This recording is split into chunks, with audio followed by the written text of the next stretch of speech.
മഹി, ജിത്തൻ്റെ ഒരു വിവരവും ഇല്ലല്ലോ. ഇനിയിപ്പോൾ നമ്മൾ എന്താ ചെയ്യേണ്ടത്? ദക്ഷ അവനെ നോക്കി സംശയത്തോട് ചോദിച്ചു. പെട്ടെന്നാണ് മഹിയുടെ ഫോൺ റിങ് ചെയ്തത്. അവൻ സംശയത്തോടെ കോൾ അറ്റൻഡ് ചെയ്തു. സർ, ഒരു വിവരം കിട്ടിയിട്ടുണ്ട്. മറുവശത്തു നിന്നും വിളിച്ച പോലീസുകാരൻ മഹിയോട് പറഞ്ഞു. എന്താ ദിവാകരേട്ടാ? ജിത്തൻ്റെ ബോഡി കിട്ടിയ കാര്യമോ മറ്റോ ആയിരിക്കുമെന്ന് കരുതി അവൻ സംശയത്തോട് ചോദിച്ചു. സർ, മേഴ്സി ഹോസ്പിറ്റലിൽ ഒരാളെ അഡ്മിറ്റ് ചെയ്തിട്ടുണ്ട്. ഇപ്പോൾ എമർജൻസിയാണ്. മീഡിയക്കാരാണ് അയാളെ അവിടെ കൊണ്ടു ചെന്നതെന്നാണ് കിട്ടിയ വിവരം. അതൊരു പക്ഷേ സാറിൻ്റെ ഫ്രണ്ടായിരിക്കുമോ? അയാൾ സംശയത്തോടെ മഹിയോട് ചോദിച്ചു. അതിപ്പോൾ ദിവാകരേട്ടാ, അയാളുടെ പേരും വിവരമൊക്കെ ഒന്ന് അന്വേഷിക്കാൻ എന്താ? അവൻ വീണ്ടും അയാളോട് ചോദിച്ചു. സർ, അയാളെപ്പറ്റി ഒരു വിവരവും അവിടെ കൊണ്ടു ചെന്നവർക്കും ഹോസ്പിറ്റലിലുള്ളവർക്കും അറിയില്ല. പക്ഷേ അവർ പറഞ്ഞതൊക്കെ വെച്ചിട്ട് നോക്കുകയാണെങ്കിൽ അത് സാറിൻ്റെ ഫ്രണ്ടാകാൻ ചാൻസ് ഉണ്ട്.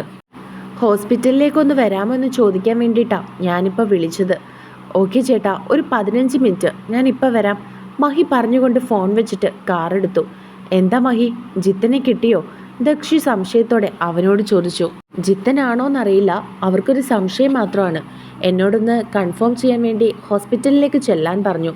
മഹി അവനെ നോക്കി പറഞ്ഞതും അവൻ തലയാട്ടി. അത് ജിതേന്ദ്രനായിരുന്നാൽ മതിയായിരുന്നു അല്ലേ മഹി?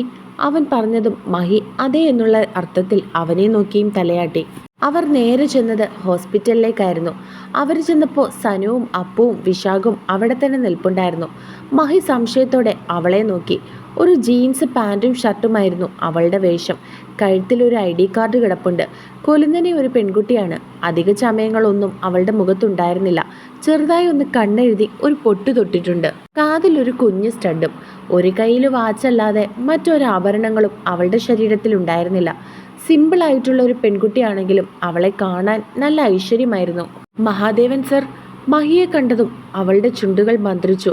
സനൂഷ, അവളെ കണ്ട മഹിയും പറഞ്ഞു. സാറെന്താ ഇവിടെ? അവൻ പോലീസ് യൂണിഫോമിൽ അല്ലാഞ്ഞതും അവൾ സംശയത്തോടെ അവൻ്റെ മുഖത്തേക്ക് നോക്കി ചോദിച്ചു. താനാണോ ഒരാളെ ഇവിടെ കൊണ്ടുവന്നു എന്ന് പറഞ്ഞ മീഡിയക്കാരി? മഹി സംശയത്തോടെ അവളോട് തിരികെ ചോദിച്ചു. അത് സർ, ഞാനാ. ഒരു ന്യൂസ് കിട്ടിയിട്ട് അങ്ങോട്ട് പോയതാ. അപ്പോഴാണ് അയാൾ ചോരയെ കുളിച്ച് കിടക്കുന്നത് കണ്ടത്. മരിച്ചു കിടക്കുകയാണെന്നാണ് കരുതിയത്. എങ്കിലും ഒന്ന് നോക്കാമെന്ന് കരുതി ചെന്നതും അയാൾക്ക് ജീവനുണ്ടായിരുന്നു. പിന്നെ ഒന്നും നോക്കിയില്ല. ഒരു ജീവനല്ലേ, അങ്ങനെ വിട്ടിട്ട് വരാൻ പറ്റുമോ? ഒരിറ്റ് ജീവനെങ്കിലും ഉണ്ടെങ്കിൽ രക്ഷപ്പെടട്ടെ എന്ന് കരുതിയിട്ടാണ് ഇവിടേക്ക് കൊണ്ടുവന്നത്. ഇങ്ങനെയുള്ള കേസുകൾ ചില ഹോസ്പിറ്റലിൽ എടുക്കാറില്ലല്ലോ. അതുകൊണ്ട് ഇവിടെ വന്നപ്പോൾ ബാത്റൂമിൽ വീണതാണെന്ന് കള്ളം പറയേണ്ടി വന്നു. പക്ഷെ ഡോക്ടറിനത് മനസ്സിലായി. വക്കീലിനോടും ഡോക്ടറിനോടും കള്ളം പറയരുതെന്നല്ലേ?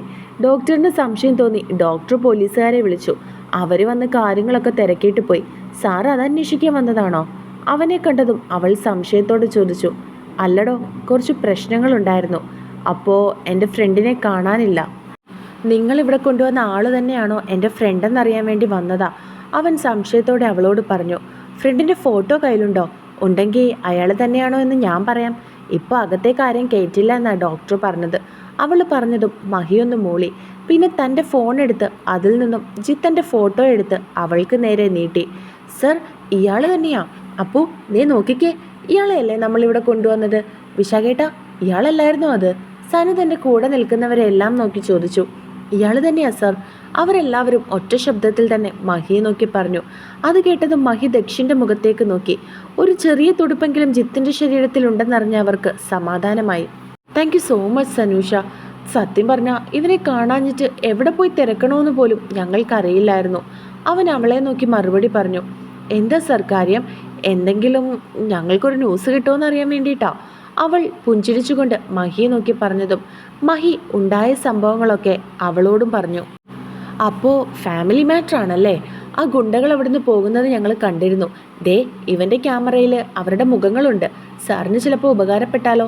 സനു അവനെ നോക്കി പറഞ്ഞതും അവനും അത് ശരിയാണെന്ന് തോന്നി. എന്നിട്ട് ക്യാമറ എവിടെ? മഹി സംശയത്തോടെ അവരോട് ചോദിച്ചു. കാറിലിരിപ്പുണ്ട്, ഞങ്ങൾ വൈകിട്ട് അയച്ചു തരാം. സനു പറഞ്ഞതും മഹി പുഞ്ചിരിച്ചു. എങ്കിൽ പിന്നെ ഞങ്ങൾ പോകട്ടെ സർ. ഇനിയിപ്പോൾ ഞങ്ങളുടെ ആവശ്യം ഇവിടെ ഇല്ലല്ലോ. പുള്ളിയുടെ നമ്പറൊന്നും ഇല്ലാത്തതുകൊണ്ട് വീട്ടിലൊന്നും വിളിച്ചു പറഞ്ഞില്ല. സനു അവനെ നോക്കി പറഞ്ഞു. പറയാഞ്ഞത് കാര്യമായി. അവൻ അമ്മ മാത്രമേ ഉള്ളൂ. അറിഞ്ഞാൽ അവർ ചങ്ക് പൊട്ടിച്ചാവും. അവൻ പറഞ്ഞതും അവളൊന്ന് പുഞ്ചിരിച്ചു. പിന്നെ അവരോട് യാത്ര പറഞ്ഞ് അവിടെ നിന്നും പോകാൻ തുടങ്ങി. സനൂഷ, പെട്ടെന്ന് മഹി പുറകിൽ നിന്നും വിളിച്ചതും അവൾ എന്താണെന്നുള്ള അർത്ഥത്തിൽ അവനെ തിരിഞ്ഞു നോക്കി. നിങ്ങളുടെ ചാനലിന് ഒരു എക്സ്ക്ലൂസീവ് വാർത്ത ഞാൻ തരട്ടെ. അവൻ ചോദിച്ചതും അവൾ വീണ്ടും അവൻ്റെ മുഖത്തേക്ക് നോക്കി. വർഷങ്ങൾക്ക് മുൻപേ നടന്ന ജാനകി എന്ന പെൺകുട്ടിയുടെ ആത്മഹത്യ അത് കൊലപാതകമാണ്. ഡീറ്റെയിൽസൊക്കെ ഞാൻ പിന്നെ തരാം. തൽക്കാലം ഇപ്പോൾ ആരോടും പറയണ്ട. ഞാൻ വൈകിട്ട് വിളിക്കാം. മഹി പറഞ്ഞതും അവൾ അവനെ ഒന്ന് നോക്കി പുഞ്ചിരിച്ചുകൊണ്ട് അവിടെ നിന്നും പോയി. മഹി, ജിത്തൻ്റെ അമ്മയോട് നമുക്ക് കാര്യങ്ങളൊക്കെ പറയണ്ടേ? മകനെക്കുറിച്ച് ഓർത്ത് ആവലാതിപ്പെട്ടിരിക്കുകയല്ലേ അവര്? ദക്ഷ സംശയത്തോടെ അവനോട് ചോദിച്ചു. പറയണം, പക്ഷെ ഈ ഒരു അവസ്ഥയിൽ നമ്മൾ എങ്ങനെയാ പറയുന്നത്? എന്തായാലും ഇന്നത്തെ ഒരു ദിവസം കഴിയട്ടെ. 24 മണിക്കൂറിന് ശേഷം അവൻ്റെ കാര്യം പറയാമെന്നല്ലേ ഡോക്ടർ പറഞ്ഞത്? അതെന്താണെന്ന് അറിഞ്ഞിട്ട് അമ്മയെ വിവരം അറിയിച്ചാൽ മതി. മഹിയും അവനെ നോക്കി പറഞ്ഞു. പക്ഷേ അതുവരെ അവർ ടെൻഷൻ അടിച്ചിരിക്കുകയായിരിക്കില്ലേ? തൻ്റെ മകൻ എന്താ സംഭവിച്ചത്, എവിടെയാണെന്നൊന്നും അറിയാതെ അവൻ സംശയത്തോട് ചോദിച്ചു. ഡോക്ടറിനെ കണ്ടവൻ്റെ കാര്യം ഒന്നുകൂടി സംസാരിച്ചിട്ട് ഞാൻ അമ്മയുടെ അടുത്തേക്ക് പോകുന്നുണ്ട്. അമ്മയെ അവിടെ നിന്നും എൻ്റെ വീട്ടിലേക്ക് കൊണ്ടുവന്നാലോ എന്നാണ് ഞാൻ ആലോചിക്കുന്നത്. അവിടെ അമ്മയും മീനാക്ഷി എല്ലാവരും ഉള്ളതുകൊണ്ട് ഒറ്റയ്ക്ക് നിർത്തണ്ട എന്നാ എൻ്റെ ഒരു അഭിപ്രായം. എന്താ നിൻ്റെ ഒപ്പീനിയൻ? അവൻ സംശയത്തോട് ചോദിച്ചു. അത് നല്ലൊരു കാര്യമാണ് മഹി. തൽക്കാലം ജിത്തനെ കണ്ടു കിട്ടിയിട്ടുണ്ട് എന്ന് മാത്രം നീ അവരോടൊന്ന് പറ. ഇതുപോലെ ഹോസ്പിറ്റലിലാണെന്നോ മറ്റോ, അതല്ലേ കുറച്ചും കൂടി നല്ലത്. അല്ലെങ്കിൽ അമ്മയല്ലേ മഹി, കുഞ്ഞുങ്ങളെ കാണാതിരിക്കുമ്പോൾ ഒരമ്മ എന്തൊക്കെ ചിന്തിച്ചു കൂട്ടുമെന്ന് നമുക്ക് ഊഹിക്കാവുന്നതല്ലേ ഉള്ളൂ. അവൻ പറഞ്ഞതും മഹിക്കും അത് ശരിയാണെന്ന് തോന്നി. ആ നിരഞ്ജനയുടെയും അമ്മയുടെയും കാര്യം അതിലും കഷ്ടമാണ് അല്ലേ മഹി? സ്വന്തം ഭർത്താവും മോളും എന്തൊക്കെയാണ് ചെയ്തു കൂട്ടുന്നത്, എന്നിട്ട് അതിൻ്റെ എല്ലാം അനുഭവിക്കേണ്ടി വരുന്നത് അവർ രണ്ടുപേരും. നേർവഴിക്ക് നടത്തേണ്ട അച്ഛൻ തന്നെയാണ് മകളെ നശിപ്പിച്ചത്. ദക്ഷ പറഞ്ഞതും അവനും അത് ശരിയാണെന്ന് തോന്നി. അവർ സംസാരിച്ചു കൊണ്ടിരുന്നപ്പോഴാണ് വാതിൽ തുറന്നൊരു നേഴ്സ് പുറത്തേക്ക് വന്നത്. അവരെ കണ്ടതും ദക്ഷും മഹിയും സംശയത്തോടെ അവരുടെ മുഖത്തേക്ക് നോക്കി. ഈ മെഡിസിൻസ് ഒക്കെ വാങ്ങണമായിരുന്നു. അവരൊരു പേപ്പർ അവർക്ക് നേരെ നീട്ടി. മഹി അത് അവരുടെ കയ്യിൽ നിന്നും വാങ്ങി. നീ ഇവിടെ നിൽക്ക്, ഞാൻ പോയി മരുന്ന് വാങ്ങിയിട്ട് വരാം. മഹി പറഞ്ഞതും അവർ തലയാട്ടി. മഹി മരുന്ന് വാങ്ങാൻ ചെന്നപ്പോഴാണ് അവൻ്റെ ഫോൺ റിങ് ചെയ്തത്. അവൻ നോക്കിയതും ആരുമായിരുന്നു. അവൻ ചെറുപുഞ്ചിരിയോടെ ഫോൺ എടുത്ത് ചെവിയിലേക്ക് വെച്ചു. ആരു? ദേവേട്ട, ഞാൻ വീട്ടിലെത്തി ദേവേട്ട. അവളുടെ സ്വരം ഇടറുന്നുണ്ടായിരുന്നു. എന്താ ആരു, എന്താ സ്വരം വല്ലാതിരിക്കുന്നേ? അവൻ സംശയത്തോടെ അവളോട് ചോദിച്ചു. അത് ജിത്തേട്ടൻ, എനിക്ക് ജിത്തേട്ടൻ്റെ കാര്യം. അവളുടെ സ്വരം വീണ്ടും ഇടറി. ആരു, നീ വീട്ടിൽ പറഞ്ഞോ അവൻ്റെ കാര്യം? അവൻ സംശയത്തോട് ചോദിച്ചു. ഇല്ല ദേവേട്ട, ദേവേട്ടൻ പറയണ്ടെന്ന് പറഞ്ഞതുകൊണ്ട് ഞാനൊന്നും പറഞ്ഞില്ല. അവിടുന്ന് അമ്മയും അച്ഛനും ചേച്ചിയൊക്കെ വന്നോ? അവൻ സംശയത്തോടെ വീണ്ടും ചോദിച്ചു. വന്നു ദേവേട്ട, എല്ലാവരും ഇവിടെ തന്നെയുണ്ട്. അവൾ അവനോട് മറുപടി പറഞ്ഞു. ആരു, ഇപ്പം നീ ആരോടും ഒന്നും പറയണ്ട. ജിത്തനെ കണ്ടിട്ടുണ്ട്. അവനെ മീഡിയക്കാരിവിടെ ഹോസ്പിറ്റലിൽ അഡ്മിറ്റ് ചെയ്തിരിക്കുക. അവന് ജീവനുണ്ട്. പക്ഷേ 24 മണിക്കൂർ കഴിഞ്ഞിട്ടേ എന്തേലും പറയാൻ പറ്റുള്ളൂ എന്നാണ് ഡോക്ടർ പറയുന്നത്. അതുകൊണ്ട് തൽക്കാലം നീ ഒന്നും പറയണ്ട. പിന്നെ ഇനി ഞാൻ വരില്ല. നാളെ അവൻ്റെ കാര്യം എന്താണെന്ന് അറിഞ്ഞിട്ട് വരാം. അവൻ പറഞ്ഞതും അവൾക്ക് മനസ്സിൽ ചെറിയൊരു സന്തോഷം തോന്നി. അവന് വേറെ കുഴപ്പമൊന്നും ഉണ്ടാവല്ലേ എന്ന് അവൾ ഒരു നിമിഷം പ്രാർത്ഥിച്ചു. ആരു, ജിത്തൻ്റെ അമ്മ അവിടെ വീട്ടിൽ ഒറ്റയ്ക്കല്ലേ ഉള്ളൂ. അമ്മയെ ഞാൻ നമ്മുടെ വീട്ടിലേക്ക് കൊണ്ടുവന്നാലോ എന്നാണ് ആലോചിക്കുന്നത്. ഞാൻ ആരെങ്കിലും വിളിച്ച് ഏർപ്പാട് ചെയ്യാം. നീയും കൂടി അവരുടെ കൂടെ ചെന്ന് അമ്മയെ വിളിച്ചുകൊണ്ട് നമ്മുടെ വീട്ടിലേക്ക് വരണം. ജിത്തൻ്റെ കാര്യം എന്തേലും അമ്മ ചോദിക്കുകയാണെങ്കിൽ ഹോസ്പിറ്റലിലാണെന്നും നാളെ അമ്മയെ കൊണ്ടുപോയി കാണിക്കാമെന്നും ഞാൻ പറഞ്ഞിട്ടുണ്ടെന്നും പറഞ്ഞാൽ മതി. അവൻ പറഞ്ഞതും അവൾ മൂളി. ശരി ആരു, ഞാൻ പോട്ടെ. മരുന്ന് വാങ്ങാൻ വേണ്ടി വന്നതാ, കൊണ്ടുപോയി കൊടുക്കട്ടെ. അവൻ പറഞ്ഞതും അവൾ അതിനും മൂളി. ദേവേട്ടാ, എന്താ ആരു? അവൾ വിളിക്കുന്നത് കേട്ടതും അവൻ സംശയത്തോട് ചോദിച്ചു. മിസ് യു ദേവേട്ട. എനിക്ക് ദേവേട്ടനോട് ഒരുപാട് സംസാരിക്കാൻ തോന്നുക, അടുത്തിരിക്കാൻ തോന്നുക. ദേവേട്ട, ഇന്നലെ ഒരു ദിവസം കൊണ്ട് എനിക്ക് മനസ്സിലായി ദേവേട്ടൻ എനിക്ക് ആരാണെന്ന്. ഞാൻ ദേവേട്ടനെ എത്രമാത്രം സ്നേഹിക്കുന്നുണ്ടെന്ന്. അവൾ പറഞ്ഞതും സന്തോഷം കൊണ്ടോ സങ്കടം കൊണ്ടോ അവൻ്റെ കണ്ണുകൾ നിറഞ്ഞിരുന്നു. ആരു, നമുക്ക് വന്നിട്ട് സംസാരിക്കാം. ഞാൻ നാളെ എന്തായാലും അങ്ങോട്ടേക്ക് വരുന്നുണ്ടല്ലോ. അവൻ പറഞ്ഞതും അവൾ മോളിക്കൊണ്ട് ഫോൺ വെച്ചു. അന്നത്തെ ദിവസം അത് അങ്ങനെ തന്നെ കടന്നുപോയി. സൂര്യനാരായണൻ്റെയും നിത്യയുടെയും പേരിൽ അവർ കേസെടുത്തിരുന്നു. ജിത്തുവിൻ്റെ അമ്മയെ അവൻ വിളിച്ചു പറഞ്ഞത് പ്രകാരം അവൻ്റെ വീട്ടിലേക്ക് കൊണ്ടുവന്നു. ആരും കൂടി പോയിട്ടാണ് അവരെ കൊണ്ടുവന്നത്. അവർ ജിത്തനെ കാണണമെന്ന് പറഞ്ഞ് വാശി പിടിച്ചെങ്കിലും അവൻ്റെ അമ്മയും മീനാക്ഷിയുമെല്ലാം അവരെ സമാധാനപ്പെടുത്തി. പിറ്റേന്ന് ഉച്ചയ്ക്ക് മഹി, ദക്ഷ അവനെ ചൂണ്ടിക്കാണിച്ചുകൊണ്ട് പറഞ്ഞതും അവൻ ചൂണ്ടിയ സ്ഥലത്തേക്ക് മഹി നോക്കി. സനു ആയിരുന്നു. അവളൊരു പുഞ്ചിരിയോടുകൂടി നടന്നു വന്നു. കയ്യിൽ ഒരു ബാഗുമുണ്ട്. നിങ്ങൾ രണ്ടുപേരും ഇന്നലെ ഇവിടെ തന്നെയായിരുന്നോ സ്റ്റേ? അവരെ കണ്ടതും അവൾ സംശയത്തോട് ചോദിച്ചു. അതെ, അവന് ബോധം വരുന്നത് വരെ ആരെങ്കിലും ഇവിടെ വേണമല്ലോ. മഹി അവളോട് മറുപടി പറഞ്ഞതും അവളൊന്ന് പുഞ്ചിരിച്ചു. ഇന്നലെ വൈകിട്ട് തന്നെ വിളിക്കാമെന്ന് പറഞ്ഞിരുന്നെങ്കിലും എനിക്ക് വിളിക്കാനുള്ളൊരു സാഹചര്യം കിട്ടിയില്ല. മഹി അവളെ നോക്കി പറഞ്ഞു. അത് സാരമില്ല, ഇന്നലെ എന്തോ കൊലപാതക കേസിൻ്റെ കാര്യം സാറ് പറയുന്നുണ്ടായിരുന്നല്ലോ. അത് ആരാണെന്ന് എനിക്കങ്ങോട്ട് മനസ്സിലായില്ല. പിന്നെ അവരൊക്കെ കൂടെ ഉള്ളതുകൊണ്ടാണ് ഞാൻ പിന്നെ ഒന്നും ചോദിക്കാഞ്ഞത്. അവൾ സംശയത്തോടെ അവനോട് പറഞ്ഞു. അതൊരു 5-6 വർഷം മുൻപുള്ള കേസാടോ. അന്ന് താൻ ചിലപ്പോൾ ജേർണലിസ്റ്റ് പോലും പഠിക്കുന്നുണ്ടായിരുന്നു കാണില്ല. അത് അന്നത്ര വലിയ കേസൊന്നും അല്ലായിരുന്നു. ജസ്റ്റ് പത്രത്തിലൊക്കെ വന്നു, അത്രേ ഉള്ളൂ. പിന്നെ ആത്മഹത്യ ആയതുകൊണ്ട് അത് അങ്ങനെ അങ്ങ് പോയി. അകത്ത് കിടക്കുന്നില്ലേ ജിതേന്ദ്രൻ, അവൻ്റെ അനിയത്തിയുടെ കേസായിരുന്നു. മഹി അവളെ നോക്കി പറഞ്ഞു. ഓ, അപ്പോൾ ആ കുട്ടി ഇപ്പോൾ ജീവനോടെ ഇല്ല അല്ലേ? അവർ തന്നെയാണോ ഈ ജിതേന്ദ്രനെ കൊല്ലാൻ ശ്രമിച്ചത്? അവൾ സംശയത്തോടെ മഹിയോട് ചോദിച്ചു. അതേടോ, അവർ തന്നെയാ. മഹി അവളെ നോക്കി മറുപടി പറഞ്ഞു. എന്താ, കുടുംബ പ്രശ്നം വല്ലതുമാണോ സർ? അവൾ സംശയത്തോടെ വീണ്ടും ചോദിച്ചു. സത്യം പറഞ്ഞാൽ ഈ കൊന്നവർക്ക് ഇവരുമായി യാതൊരു ബന്ധവും ഇല്ല. ഞാൻ സ്നേഹിച്ചിരുന്ന പെൺകുട്ടിയോടുള്ള ദേഷ്യമാണ് എല്ലാത്തിനും കാരണം. അത് പറയാനാണെങ്കിൽ ഒരുപാടുണ്ട്. അതും പറഞ്ഞ് മഹി കാര്യങ്ങളൊക്കെ അവളോട് പറഞ്ഞു. അപ്പോൾ സാറിനെ സ്വന്തമാക്കാൻ വേണ്ടിയിട്ട് അവർ ചെയ്ത പരിപാടിയിൽ വീണു പോയതാണ് ഇവരൊക്കെ അല്ലേ? എല്ലാം കേട്ടതിന് ശേഷം അവൾ മഹിയോട് ചോദിച്ചു. അതേടോ, അത് തന്നെയാ കാര്യം. അല്ല, താനെന്താ ഇന്ന് ഒറ്റയ്ക്ക് വന്നത്? മഹി സംശയത്തോടെ അവളോട് ചോദിച്ചു. എനിക്കിന്ന് ഉച്ച കഴിഞ്ഞിട്ട് കയറിയാൽ മതിയായിരുന്നു. ഇവിടെ ഒന്ന് കയറിയിട്ട് പോകാമെന്ന് കരുതി. 24 മണിക്കൂറല്ലേ സമയം പറഞ്ഞിരുന്നത്. കണ്ണു തുറക്കോ മറ്റോ ചെയ്തോ എന്ന് നോക്കാലോ, അവൾ സംശയത്തോടെ പറഞ്ഞു. ഇതുവരെയില്ല, ഞങ്ങളും അതിനു വേണ്ടിയിട്ടാണ് വെയിറ്റ് ചെയ്യുന്നത്. അവൻ കണ്ണു തുറന്ന് ഒന്ന് സംസാരിച്ചിരുന്നെങ്കിൽ പാതി സമാധാനമായേനെ. മഹി പറഞ്ഞതും അവളൊന്ന് പുഞ്ചിരിച്ചു. ശരിക്കും പറഞ്ഞാൽ തന്നോടാണ് നന്ദി പറയേണ്ടത്. ദൈവത്തിൻ്റെ കരങ്ങൾ പോലെയല്ലേ താൻ അവിടെ ചെന്നത്. തനിക്ക് അവനെ അവിടെ ഇട്ടെറിഞ്ഞിട്ട് പോകാൻ തോന്നിയില്ലല്ലോ. ഞങ്ങൾ അറിഞ്ഞത് അവൻ മരിച്ചു എന്നാണ്. ബോഡി അന്വേഷിച്ച് ഞങ്ങൾ അവിടെ ചെന്നത്. പക്ഷേ എന്തു ദൈവഭാഗ്യം, അല്ലെങ്കിൽ അവൻ്റെ അമ്മയുടെ പ്രാർത്ഥന, അതാ ഇങ്ങനെയെങ്കിലും ഒരു ജീവൻ്റെ തുടിപ്പോടെ അവനെ തിരിച്ചു കിട്ടിയത്. മഹി അവളെ നോക്കി പറഞ്ഞതും അവൾ പുഞ്ചിരിച്ചു. നമ്മളൊക്കെ മനുഷ്യരല്ലേ സർ? അങ്ങനെ ജീവന് വേണ്ടി പിടയുന്ന ഒരാളെ വഴിയിൽ ഉപേക്ഷിച്ച് പോകാൻ പറ്റുമോ? ഞാൻ വിചാരിക്കുന്നത് മനസ്സിൽ എവിടെയെങ്കിലും മനുഷ്യത്വം മുരടിക്കാതെ കിടക്കുന്ന ഒരാളെങ്കിലും ഉണ്ടെങ്കിൽ അങ്ങനെ ചെയ്യില്ല എന്നാണ്. അവൾ പറഞ്ഞതും മഹി അതിന് പുഞ്ചിരിച്ചു. അപ്പോഴാണ് ഡോറ് തുറന്ന് ഡോക്ടർ പുറത്തേക്ക് വരുന്നത്. അയാൾ വരുന്നത് കണ്ടതും അവർ 3 പേരും ആകാംക്ഷയോടെ അയാളുടെ മുഖത്തേക്ക് നോക്കി. ഡോക്ടർ ജിതേന്ദ്രൻ, അവൻ സംശയത്തോട് ചോദിച്ചു. ബോധം തെളിഞ്ഞിട്ടുണ്ട്, പക്ഷെ കണ്ണങ്ങനെ തുറന്നിട്ടില്ല. കൈയും കാലും ഒക്കെ അനക്കാൻ ശ്രമിക്കുന്നുണ്ട്, ചുണ്ടും അനക്കുന്നുണ്ട്. പക്ഷെ പറയുന്നത് എന്താണെന്ന് വ്യക്തമല്ല. നമുക്കൊരു 2 മണിക്കൂർ കൂടി വെയിറ്റ് ചെയ്യാം. കണ്ണും കൂടി തുറന്നിട്ട് പുള്ളിക്കാരനോടൊന്ന് സംസാരിച്ച് നോക്കാം. അപ്പോഴേ എന്തെങ്കിലും പറയാൻ പറ്റുള്ളൂ. തലയ്ക്ക് അടി കിട്ടിയിരിക്കുന്നത് കൊണ്ട് ഓർമ്മയൊക്കെ എങ്ങനെയാണെന്ന് അറിയില്ലല്ലോ. എന്തായാലും നമുക്ക് വെയിറ്റ് ചെയ്യാം, ഡോക്ടർ അവരെ നോക്കി പറഞ്ഞതും അവർ 3 പേരും പരസ്പരം നോക്കി.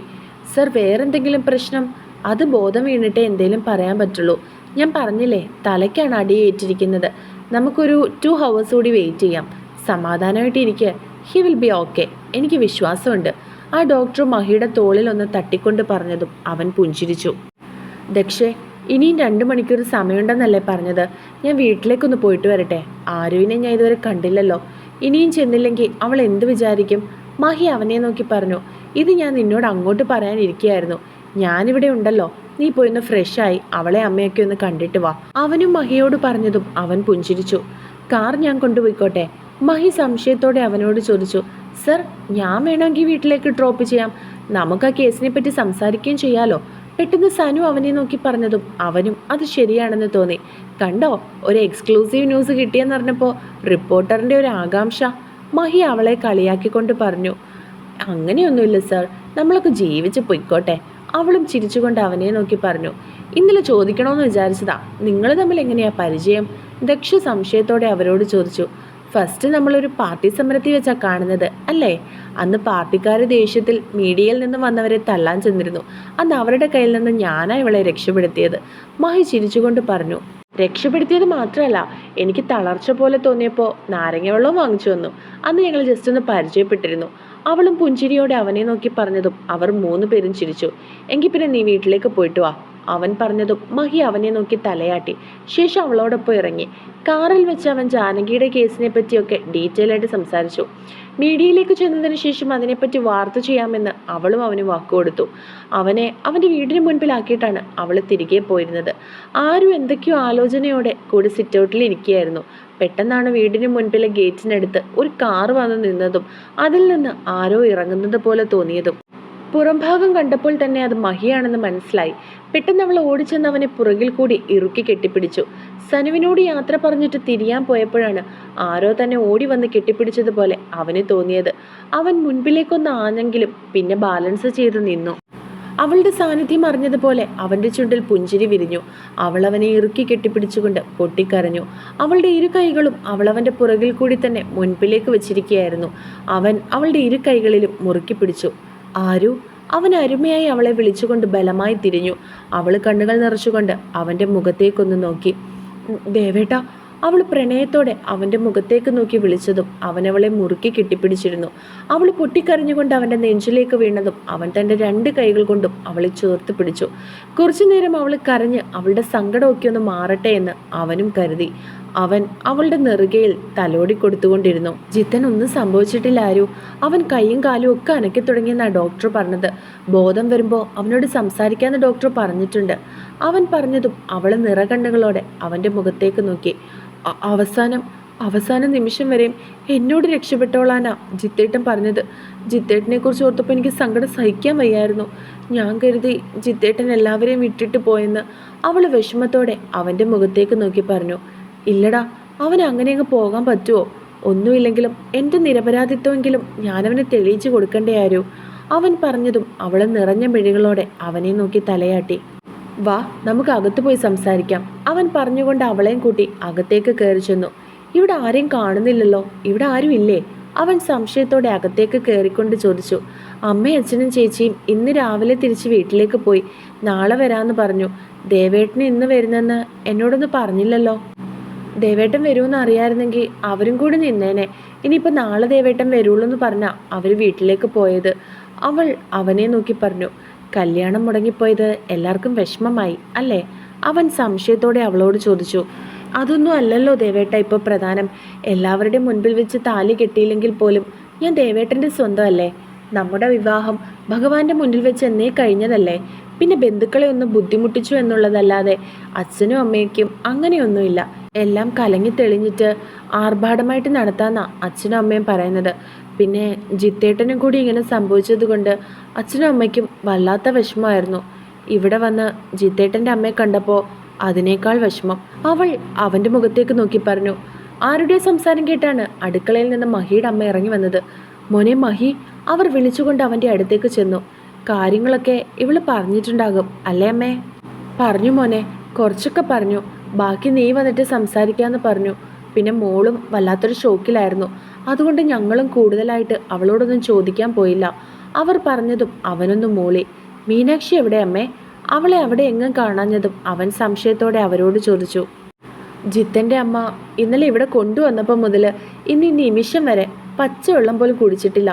ഞങ്ങൾ എല്ലാവരും മാറി മാറി പറഞ്ഞു നോക്കി. അവനെ കാണാതെ ഒരു സമാധാനം വരില്ലെന്നൊക്കെയാ ചേച്ചി പറയുന്നത്. ഒന്നും കഴിക്കാതിരുന്ന തളർന്നു പോകില്ലേ? ഞാനിപ്പോൾ അവളുടെ കയ്യിൽ കുറച്ച് കഞ്ഞി കൊടുത്ത് അങ്ങോട്ടേക്ക് വിട്ടു. കഴിച്ചോ ഇല്ലയോ എന്നറിയില്ല. ജിത്തന് കുഴപ്പമൊന്നും ഇല്ലല്ലോ അല്ലേ മോനെ? അവനെ നമുക്ക് തിരിച്ചു കിട്ടില്ലേ? അവർ സംശയത്തോടെ അവനോട് ചോദിച്ചു. കിട്ടും അമ്മേ, നമുക്ക് പ്രാർത്ഥിക്കാം. ഞാൻ അമ്മയെ ഒന്ന് കണ്ടിട്ട് വരാം. അതും പറഞ്ഞ് അവൻ മീനാക്ഷിയുടെ മുറിയിലേക്ക് പോയി. ആ മുറിയിലായിരുന്നു അവരെ കിടത്തിയിരുന്നത്. ആരുവും അവൻ്റെ അമ്മയും അവൻ്റെ ഒപ്പം നടന്നു. ഇത് കഴിക്കുക ആൻറ്റി, കുറച്ചെങ്കിലും കഴിക്ക്. ജിത്തേട്ടനൊന്നും സംഭവിക്കില്ല, മഹിയേട്ടനൊക്കെ ഉണ്ടല്ലോ. അവൾ അവരെ സമാധാനിപ്പിക്കാൻ ശ്രമിച്ചുകൊണ്ട് പറഞ്ഞു. എന്നാൽ അവരുടെ കണ്ണുകൾ നിറഞ്ഞൊഴുകുകയായിരുന്നു. പെട്ടെന്നാണ് വാതിൽ തുറന്ന് ആരോ അകത്തേക്ക് കയറി വന്നത്. അവർ രണ്ടുപേരും അങ്ങോട്ടേക്ക് നോക്കിയതും മഹിയായിരുന്നു. മോനെ മഹി, അവർ അവനെ വിളിച്ചുകൊണ്ട് പൊട്ടിക്കരഞ്ഞു. അവരുടെ സങ്കടവും കരച്ചിലും കണ്ട് എല്ലാവരുടെയും കണ്ണുകളൊന്നും നിറഞ്ഞിരുന്നു. മഹി അവരുടെ അടുത്തേക്ക് ചെന്നിരുന്നു. അവരുടെ ഇരു കൈകളിലും കൂട്ടിപ്പിടിച്ചു. അവർ സംശയത്തോടെ അവൻ്റെ മുഖത്തേക്ക് നോക്കി. ജിത്തൻ വരും. ഈ മഹി ജീവനോടെ ഉണ്ടെങ്കിൽ ഞാനവനെ കൊണ്ടുവരും. അവൻ പോയെന്നാ ഞാനും കരുതിയിരുന്നത്. പക്ഷെ അമ്മ വിഷമിക്കണ്ട, അവനിപ്പോൾ ഹോസ്പിറ്റലിലുണ്ട്. അവന് കുഴപ്പമൊന്നുമില്ല. മരുന്നിനോടൊക്കെ അവൻ റിയാക്ട് ചെയ്യുന്നുണ്ട്. അവൻ അവരെ നോക്കി പറഞ്ഞതും അവർ സത്യമാണോ എന്നുള്ള രീതിയിൽ അവൻ്റെ മുഖത്തേക്ക് നോക്കി.